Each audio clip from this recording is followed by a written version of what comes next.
If you thought Latin was a dead language, I'm not dead! Welcome to its resurrection. Cundum tarbosaurum dormientem, alia suenatur. Some of my own friends have gone stark, raving Latin mad, and I couldn't resist finding out why, so here are my favourite 11 reasons to learn Latin.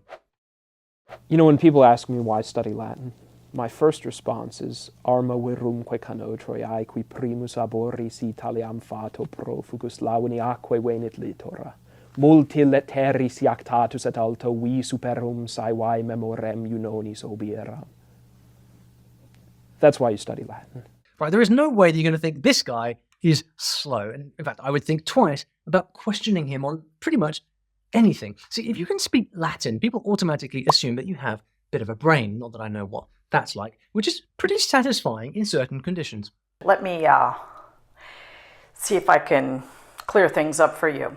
You do know that Guam is on the other side of the planet, don't you?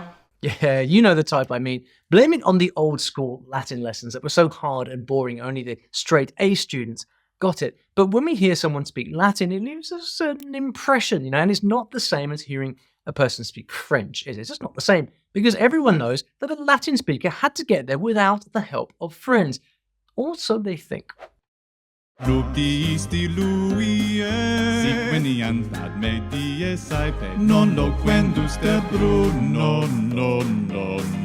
this is hardly breaking news, but there's very little Latin content out there. I'm talking about fun content, music videos, skits, comedies, stories, travel vlogs. No travel vlogs in, well, not many. There are some travel vlogs in Latin, believe it or not, but this doesn't mean that it can't be made. If you want to be big on YouTube, there is a giant gaping gap just waiting for Latin creators. Velia et arrant, in vico etrusco habitant. Haec cassa eorum est. Arrant, veliam salutat, velia eium salutat. You can do anything you want. I mean, the few that are already winning on YouTube are all probably in this video, like this guy. The Romans hadn't lost battles and now they were losing. And how did they get the message out? Because the military, Roman military, famed for its organization, with a language that was silly, silly, silly. How did they do this? Messengers come running. Centurion, centurion, centurioni, centuriatus, salve, centurion, salvate, salvave,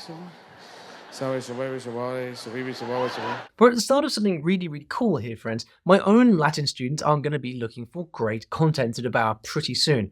Just saying. I've always wanted to write, but I've been told that I don't have enough interest in words, in putting them together to make meaning. I'm taking Latin to help that. And I really am getting interested, too. Why, just this morning I ran across a word I didn't know. Omniscient. Knowing all. Why, the study of Latin has done so much to broaden my vocabulary. Do you realise that the number of English words you know is tiny compared to how many English words actually exist? But you don't have to look up every unknown word in the dictionary if you know Latin. Latin, you see, is a secret weapon. You just got to know how to use it. We got at least 50% of our vocabulary from Latin, and so new words are just little puzzles to solve. Check this out. The Latin root word bene means good in English. So if a word starts with bene, as in beneficial, you can be sure it means something to do with good. Problem is, when you were learning grammar in school, your teacher focused more on phonics, not on this. Kerfuffle, English ends up with two halves. Germanic words, which basically express concrete, everyday realities. House, man, woman, kine, and swine. And Latinate words, multi-syllables that express abstract realities. Masculinity, femininity, virtue, republic, liberty. So if you ever wondered why the rules of English are so confusing, here it is. The Latin half of English follows different rules to the Germanic half. There you go. If you know a Germanic word like father, then you also know words like fatherly and fatherhood. But if you know a Latin word like pater, then you also know patriarch, patriarchal, patriarchy, paternal, patrimony, patriot, expatriate, compatriot, patronize, and patronizing. Yeah, no contest. Latin wins hands down. And it isn't just vocabulary. Latin is full, it's chock full of really clever writing tricks you can use. Even Yoda stole some Latin style. See what's going on there? I will leave the Latin connection to so many other languages for another video, but those Latin roots are going to serve you well. And speaking of other videos, if you don't want to miss the next episode of whatever this is, then please click these 3 buttons. Your support means a lot to me. Vero acervum nuntium ad vos omnes. Vos omnes. Morituri estis. Iste mons. Ignes. Pastos per saecola in vos est. Euomiturus. Haven't you ever wanted to have a secret language so that nobody can spy on you, even when you were a kid, or even now as an adult, out in the open, on the train perhaps? Seriously, they won't know what you are saying, and if they do, well, weren't you looking for Latin friends anyway? Either way, you will end up with a good story to tell. If you aren't sure what to say, take your inspiration from the Romans. They came up with the most badass phrases you are ever going to hear in a language class. Ex favilla nos resurgemus. Dulce periculum. Auribus teneo lupum. And if you really can't find a friend willing to learn Latin with you, there are always other options. Et dormio, sed non dormio, quia feles sum, et feles possunt dormire. Yeah, you know who your true friends are. Duce, militaris confecti est. Barbari quoque centurio publi. Tot dies hostem persequanimur ad nihil. Sine victoria non erit pax.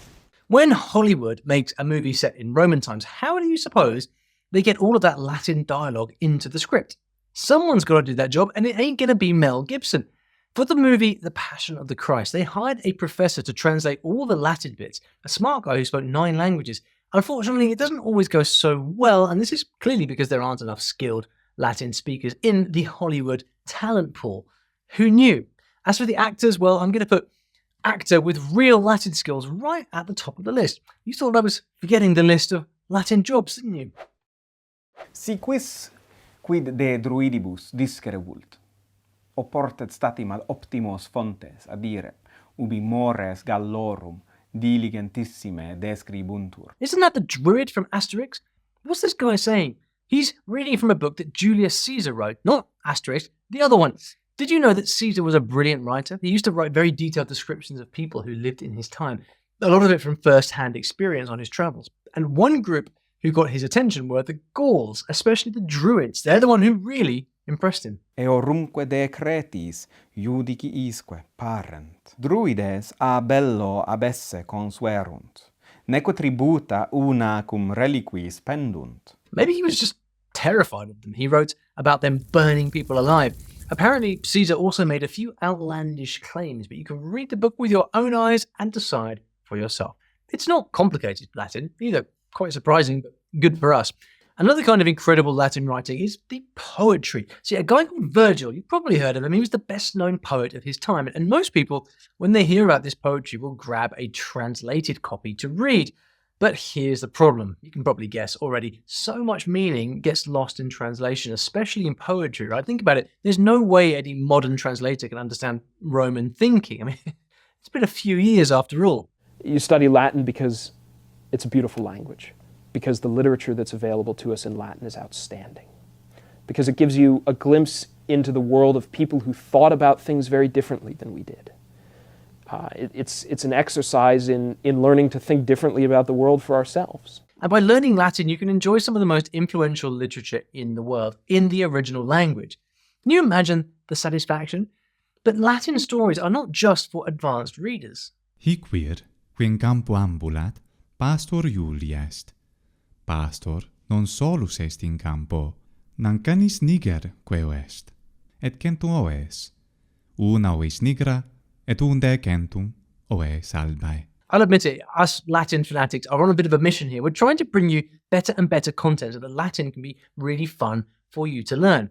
My own contribution? Well, it's an entire Latin beginner course that's built entirely around the power of story. Why is that? Well, mostly because I teach through stories. That's what story learning is. Stories are one of the best ways out there to learn a language. And if this method of learning Latin through stories sounds interesting to you, you can get a free tour in English, not Latin, so you can actually understand what's going on. All you got to do, look in the description under the video for a link called the Story Learning Kit. You can click that, get the free Story Learning Kit, and that will show you how it all works. You can also get a free trial of Latin Uncovered, our premium Latin course, if you like. Anyway, all in the description. The original 8th century text is lost, but 22 handwritten copies survived. To establish the text closest to the original, I compare all existing manuscripts, word by word. Whenever there are differences, I decide on the most reliable variant. Editing such a text is a whole adventure. Nevertheless, this is the job of a classical philologist like me. Patient, steadfast, and extremely intelligent. If you love history, one awesome job you can go for is archivist. Is that how you pronounce it? Archivist? Archivist? You know, the person who archives things? You know those amazing historical exhibits in museums and libraries? They don't happen without the help of the people who archive things. These guys understand the ancient past like no one else, and the best ones speak a historic language like Latin. Just think about what they have access to. They can get their hands on delicate and valuable old manuscripts other people can't even touch. Really amazing things. Another kind of historian who benefits from knowing Latin is a heritage manager. There's a job title you might not have been aware of. Heritage managers preserve historic sites like the ruins of Pompeii with all that bizarre graffiti. Very, very cool. And they have to understand the meaning and value of whatever they're preserving, obviously. One amazing way is to get a degree in ancient Mediterranean studies. Did you even know that was a thing? Sounds exciting to me. Yes, any modern language offers more practical benefits than Latin, but Latin offers more fun. It has all the pleasures of a puzzle, a time capsule, and a secret code.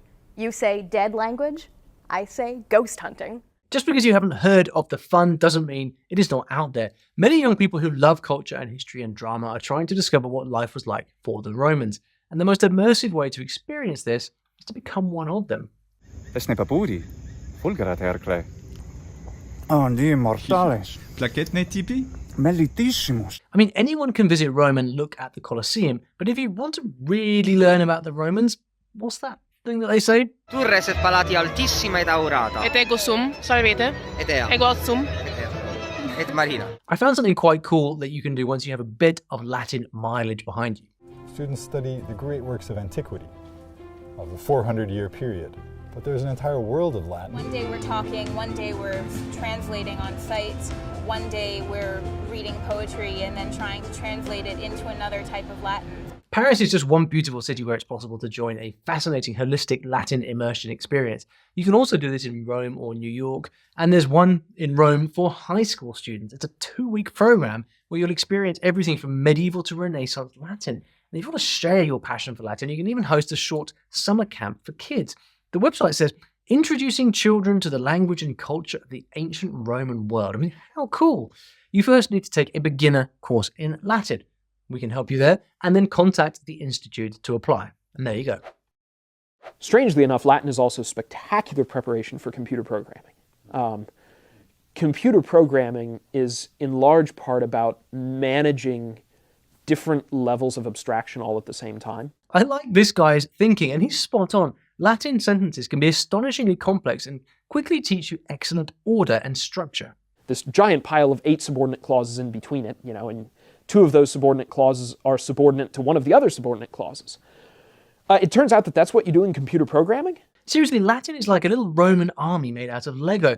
And in this way, computer programming is quite similar. I mentioned this a while back in an older video. There was one classical Latin author who famously wrote entire pages that were just one sentence. And did these enormous sentences make any sense? The man whose uncle, whose brother went to the store, bought the monkey, sent the pig, which ate the apple, whose owner owned, I can't even finish that sentence, right? You can't keep track of the clauses in English.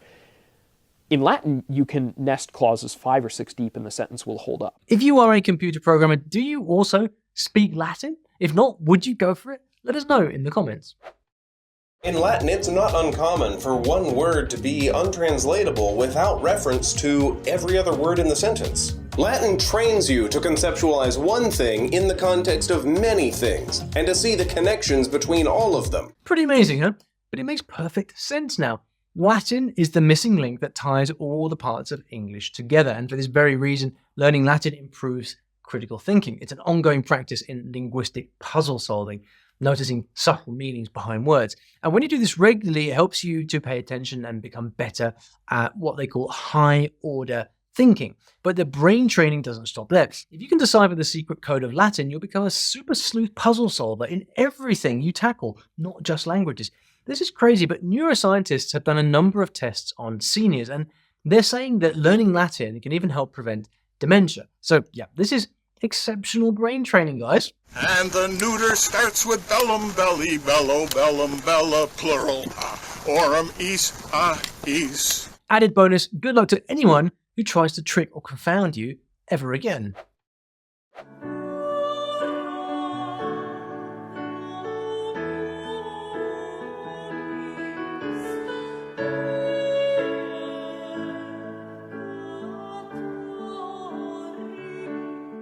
Latin has been used hundreds of times in music and movies, and not only when the theme is gladiators or the Roman Empire. It's a language that always had a profound ability to move people, and in the right context, Latin can be hauntingly beautiful. But why does it stir something up deep inside us?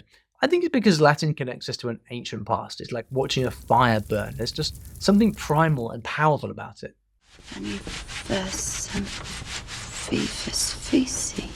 By the power of truth, I, while living, have conquered the universe. See this? They always break out the Latin when they want to be mysterious in movies about old things. So even though Latin is technically dead, it's alive in the way it still influences modern culture in so many ways. Graffiti, literature, movies, art, architecture, philosophy, history, language. Once you start looking, you will find it everywhere. Bottom line, Latin is going to be challenging, but it will also open doors to a very different kind of adventure. And you might just end up a whole lot smarter and wiser. And isn't that what we're all after? But if you'd rather hunt a romance language, well, there's nothing wrong with that. And I just happen to have a great one right here.